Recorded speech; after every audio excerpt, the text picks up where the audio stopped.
Hi, I'm Betty Alkazian, and you're watching Raising a Mensch. Today we're going to be talking about when kids are hard to love. For some kids, life is harder than for others. Some kids may be more sensitive, more defiant, more cranky, more negative. There are so many different ways that life can be more challenging for some kids. But here's the irony. For the kids for whom life is harder, and the kids who are harder to love, the truth is they really need more love than anyone else, and especially in the more difficult moments. If you can get into your kid's skin and imagine how hard it must be for them, and have lots of compassion for them, hopefully that will help you be more patient and teach your kids the skills that they need to get through this life, especially with some of the challenges that they may encounter.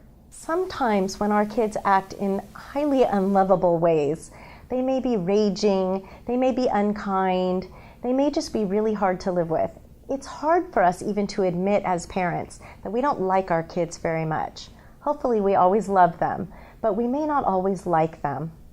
I remember there were times when my daughter was an early teen and we were really going through some really tough times. I remember thinking to myself, I'm going to love you through it.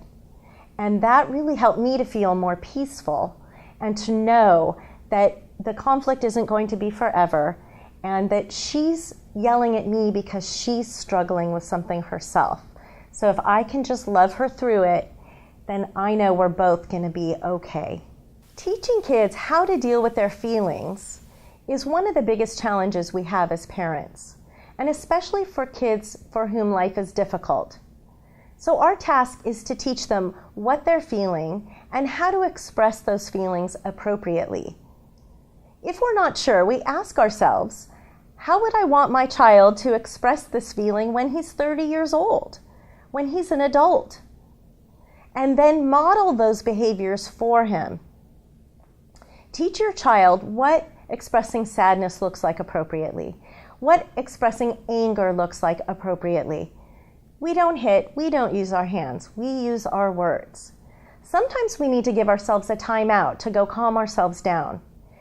These are all tools that we can give our kids that will help them get through for the rest of their lives.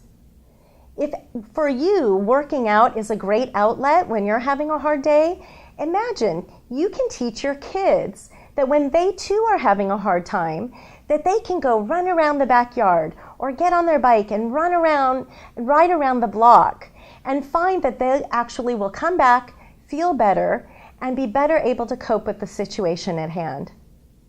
Remember, when your kids are having a hard time, it's harder for them than it is even for you. And that's when they need even more of your time, your love, and your patience.